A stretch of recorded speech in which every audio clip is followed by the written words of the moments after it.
Hello, AP Psychers, and welcome to another episode of Gluch's Corner. We are here for 7.4 stress and coping. We won't forget that second part there, ways that we can kind of deal with this better. So let's go through all of the ways that maybe in our society we have a misconception of stress. I think an awful lot of times in our society, we are talking about stress as just the sources. And while those are certainly part of the problem, it is not the entire picture of stress. So stress isn't just your job or the work or the difficulty of affording college or dealing with a pandemic or daily frustrations. Those are absolutely part of it. But we need to dig down today into the other parts of stress that are your appraisal of the situation. We do abuse this word horribly. I think we use it all the time, and it kind of at the end of the day means nothing anymore. So let's take a look at a real definition of what stress is. So stress, rightfully understood, is the process, not just the event. It is the process of appraising and responding to a real or an imagined threat. So you're thinking about it, seeing if you have the resources to deal with it, and then you're responding. And that entire process is the stress process. It is our reaction to something, not just the stressor, not just the thing. It is not something that is given to us. We have an active part in creating that stress. And it's also important to note that there is, just like emotions, a body reaction that is going to happen when we are in stressful situations. So that will be the firing off of the sympathetic nervous system. So we have to understand that there's going to be a body reaction of hormones and adrenaline and increased heart rate and dilated pupils and stopped digestion that will happen when we are in stressful situations. What we call stress is really a three-step process. It is the stressor, absolutely, and I'm not going to deny the real existence of those things. But not only is it the stressor, it is also our appraisal, our thinking about that stressor, and it is step number three, then the experience of stress, whether that's in our body, physically changing, or in our psychology. So just like emotions, we're going to start with a stressor. Absolutely. Those are events or circumstances that are potentially threatening. And just like you experience a stressor doesn't mean that you necessarily will feel stress. There's that appraisal situation. So stress is going to really be determined more on your appraisal of something than necessarily on the stressor that you're experiencing. Now, types of stressors might be life changes, they may be daily hassles, discrimination, different frustrations, delays, lack of resources, and this occurs when a person is prevented from reaching a goal. So there's many different categories of stressors. Three of the ones that I really want to take a look at and some time discussing are when we get into conflicts. Now, conflicts where we have simultaneous existence of incompatible demands. So two things come into conflict: opportunities, goals, or needs. And here you guys see that there's an approach, an approach avoidance. These two up here, there's going to be two separate things that are going to be conflicting with each other. And then finally here, it's going to be one thing that has both good and bad effects. So let's take a look. Approach. This occurs when there's a conflict between two appealing things. Back when we used to get to go outside and do things, let's say maybe for the same night, you got tickets to go watch a playoff Bruins hockey game, and you also had tickets to go to a concert. These two things are things you want to do. They're both appealing, but unfortunately for you, they are scheduled on the same night. So you want to approach both of them, but you can't because they're on the same night. And this creates regret. You have to say no to one and yes to the other. But even having two good things can cause stress. So you might feel the experience of regret. And so you want to know examples of both of these conflicts, but you also want to know the result. In this case, it's regret. Now, avoidance, you got it. It's going to do the exact opposite. Now you're going to have two things that you don't want to do. So you have to go to work for an 8-hour shift, and it's going to be horrible. And you also have to write a 5-page research paper that's due Monday. You have to do both, and you want to avoid both. This occurs when a choice is between two undesirable things. So what do? You escape. All of that stress builds up and you're like, you know what, I'm going to call in sick to work. I'm not going to do my paper. I'm going to ask for an extension. And you call in and just kind of run away from the stress and from your situation. I'm not saying it's a healthy way of dealing with it, but that is oftentimes the resulting thing. Approach avoidance now, this is where it is in the same thing. So here, the conflict is the result of being simultaneously attracted to part of something and repelled by it. So let's say you have found a fantastic college. You are attracted to that college because it has your major and you love the campus and the people are cool and you can't wait to go there. So you are attracted by that. You're approached by that. You want to approach it, but you want to avoid the $70,000 price tag.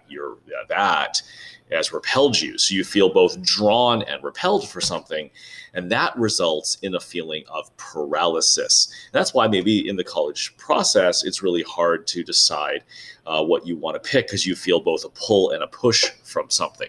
So those are specific examples of stressors that can happen that sometimes get tested, and you want to know the examples and also the resulting regret, escape, and paralysis, the resulting way that you deal with those.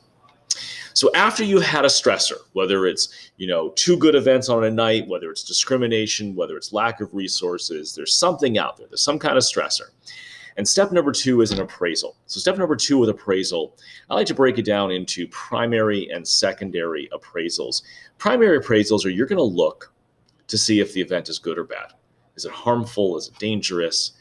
And then once you kind of put it into a category, secondary appraisal step has us looking at, do I have the resources, the skill set to go ahead and to deal with this? And then your secondary appraisal of a negative impact is going to really determine how much physiological and cognitive and emotional stress you feel.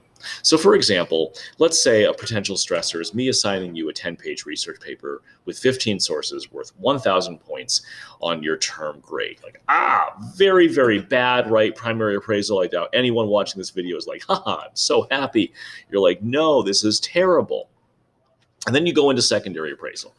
You're like, okay, I've done a paper that's like 5 pages. I can probably do twice that. Psychology is at least interesting, and I can find the sources. Okay, this is terrible, but I can physically do this. I understand this enough.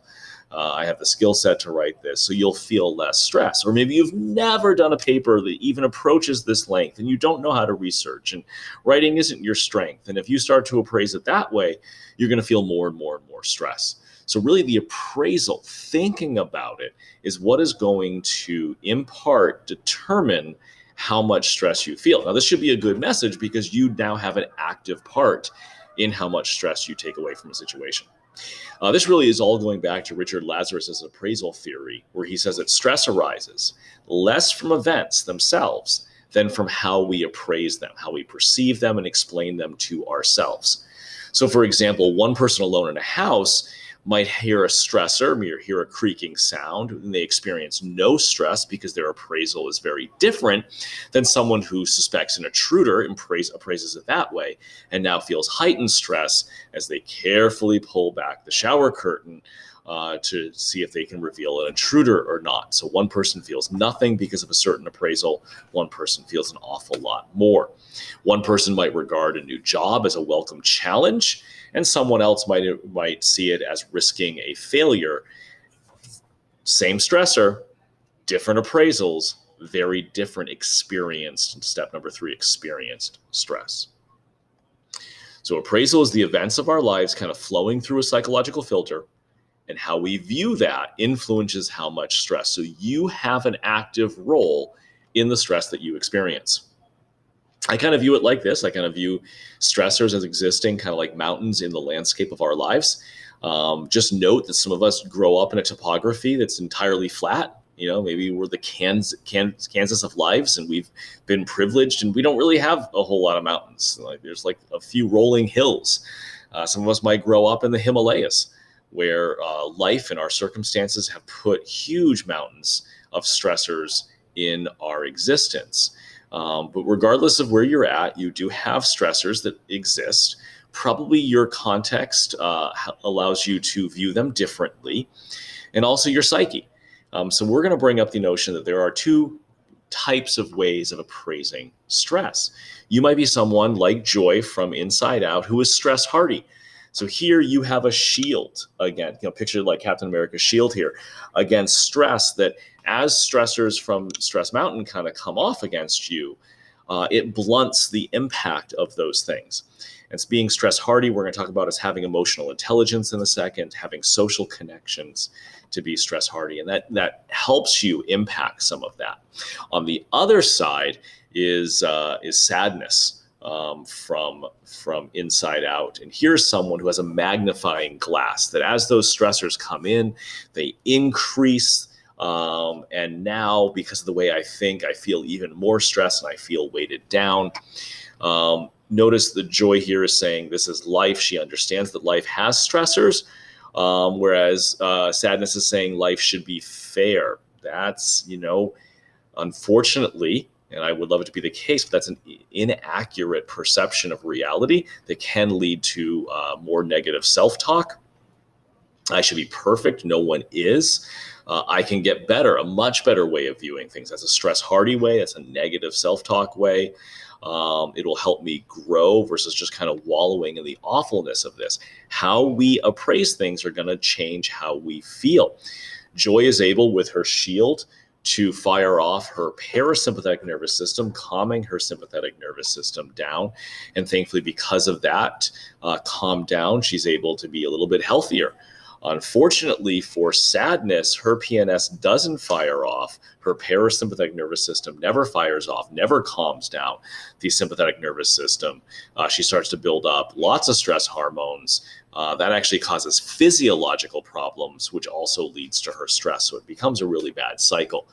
We want to be a shield. We want to be stress hardy. We don't want to be doing this irrational negative self-talk. So types of stress, let me just make a note here.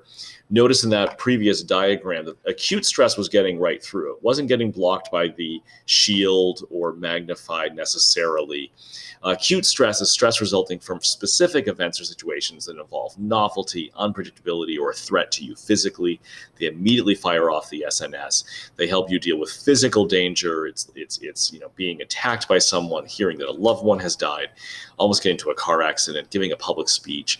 Like, this is acute stress that's going to quickly get by anyone's defenses. And what I'm saying here is that they do. I mean, no one is completely impervious to those attacks, but I'm really talking more with this model of stress and the appraisal about chronic stress. So this is our response to emotional pressure suffered for prolonged periods, grades, college, conflicts with parents, all those long-term stressors that you have.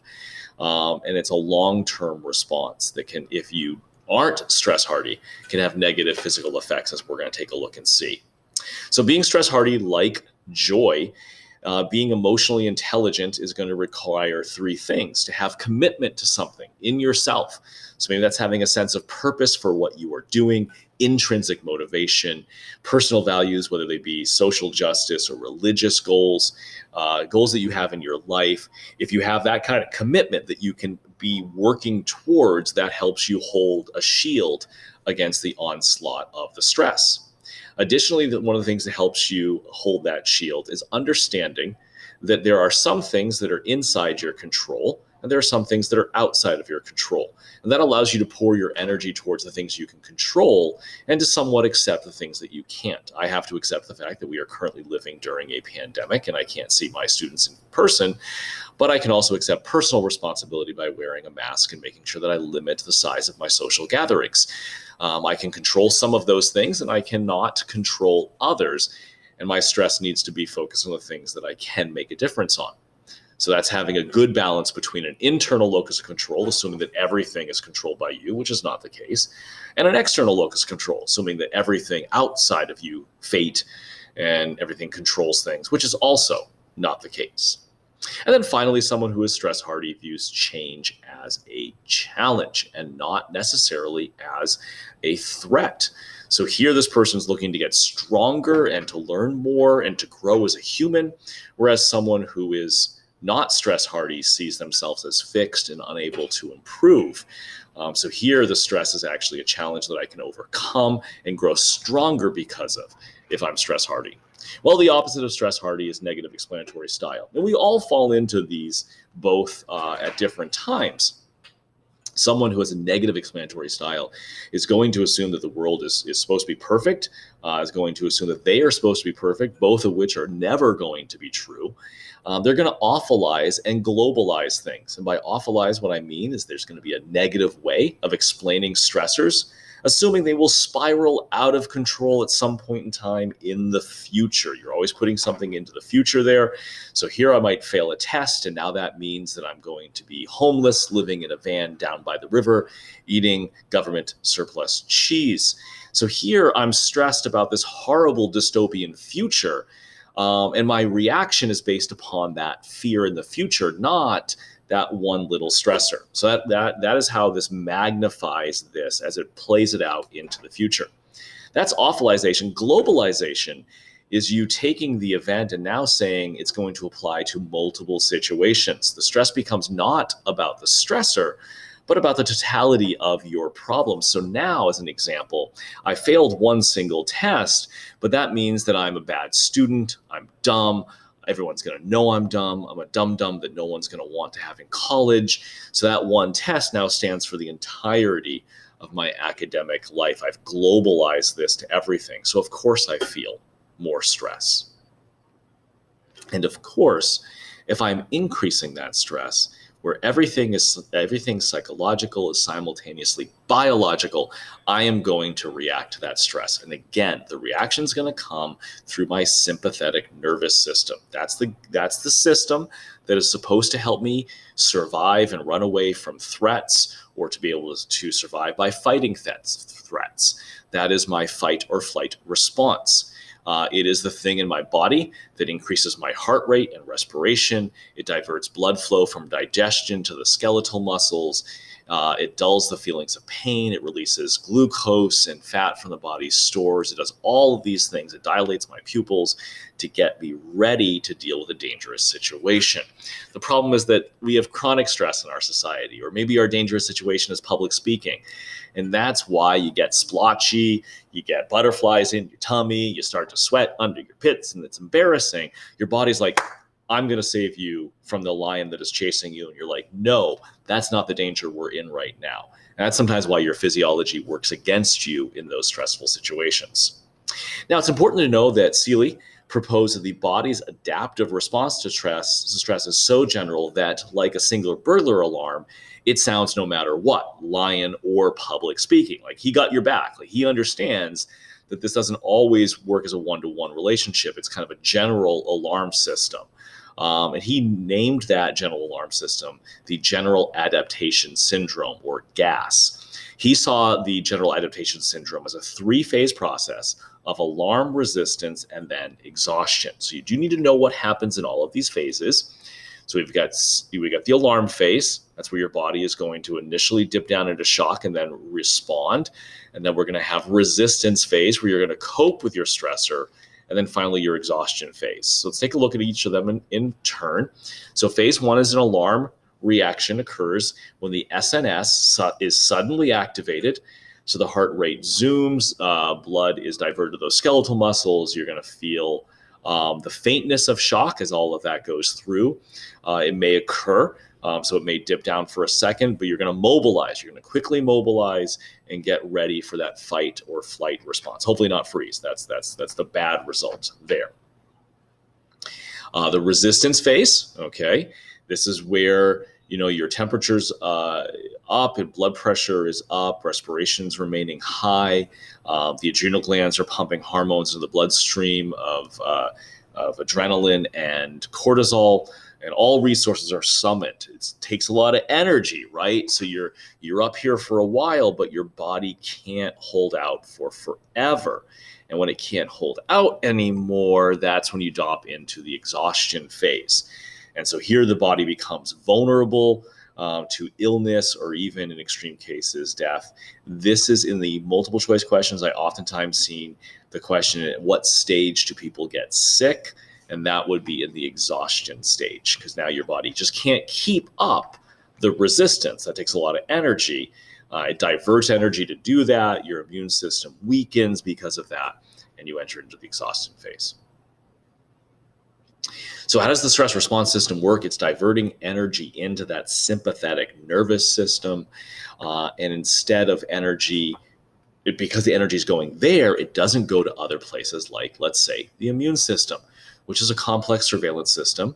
It's great for destroying bacteria, viruses, and other invaders. But if you take energy away from it, then you become more vulnerable to disease. And this is why, think about it, if you're someone who gets stressed during mid-years or finals because you've been putting so much energy towards, maybe it's like Tech Week and WHTC, or maybe it's really big playoff games. If you've been putting that much energy into one thing, you take it away from the immune system. So we see a lot of examples where surgical wounds heal more slowly in stressed people. Stressed people are more vulnerable to colds. Stress can hasten the course of a disease. 47% of those living with stress-filled lives developed colds when researchers infected them with colds. It really is something, stress is something that is going to divert the energy away from where it needs to be. But the good thing you should be hearing is that our appraisal, our own thought process, can help change some of this. Does it cause cancer? No. But can it push us away and weaken the immune system that might fight it off? Yes. And we do see higher rates develop with people that are more stressed. Why are some of us more prone to coronary heart disease, one of the biggest killers in America? About 600,000 Americans die annually because of that. So high blood pressure and family history of the disease increase the risk. So does smoking, obesity, an unhealthy diet, and physical inactivity and high cholesterol level. But think about how many of those are tied to leading a high and stressful life. How does it impact? Stress and personality play a really big role. So the more psychological trauma people experience, the more their bodies generate inflammation, which is associated with heart disease and other health problems, including depression. Very interesting study where they tested the idea that stress increases vulnerability to heart disease by measuring the blood cholesterol level and clotting speed of 40 US male tax accountants at different times of the year. And what they found was from January through March, the test results were completely normal. But in case you don't know, April 15th is a filing deadline for taxes. As the accountants began to scramble towards the tax deadline, their cholesterol levels and clotting measures rose to dangerous levels. In May and June, when the deadlines passed, they returned. For these men, stress predicted the heart attack risk. There's a deep connection between those two. So Friedman and Rossman launched a very big study where they followed people from ages 35 to 59. They followed 3,000 healthy men. And the researchers interviewed each man for 15 minutes, noting his work and eating habits, manner of talking, and other behavior patterns. And then after the interviews, the subjects were classified as having either a type A or a type B personality. So type A personalities, they were reactive, competitive, hard driving, impatient, time conscious, super motivated, verbally aggressive, and easily angered. Obviously a group that would be experiencing more stress. You're the kind of person that is competitive and hard driving. You are counting the number of items that someone has in the checkout line ahead of you to see if they are under the 12-item limit. Like, this is a type A personality. You're very concerned with schedules and being on time. And that, because a lot of that causes more stress. Whereas type B, a roughly equal number of men in the study were relaxed, more easygoing, and they were obviously less likely to experience high levels of stress. What did they find? Well, they found that 9 years later, 257 men had suffered heart attacks, and 69% of them were type A personality. Moreover, not one of the pure type Bs, the most mellow and laid back of our groups, had suffered a heart attack. Okay, so we do see a lot of evidence of the association of stress and coronary heart disease. Further research demonstrates that type A's toxic core is negative emotions, especially the anger associated with aggressively reactive temperament. And that negative emotions is really bad. That negative way of seeing and explaining things is really bad for health. So does stress cause illness? No, not directly. You don't get sick from your stress, but it does make us more vulnerable, by influencing our behaviors and our physiology.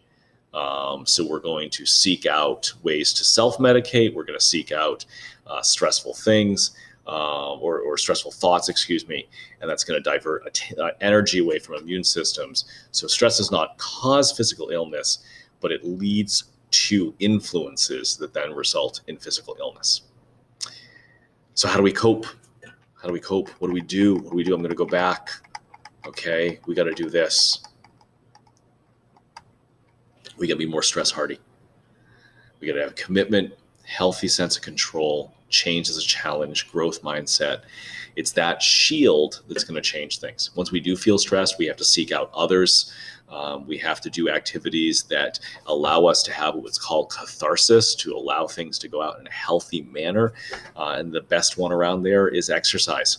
Another really great one is meditation, and having commitment. Maybe it is your religious experiences, maybe it's group friends, but it's social, it's meditative, and it's physical activity. All of things that are going to help us to be able to cope with that. So I hope those things kind of give you some ideas, and may we all, at all times, be a little more like joy in our lives and a little less like sadness. Take care, AP Psychers.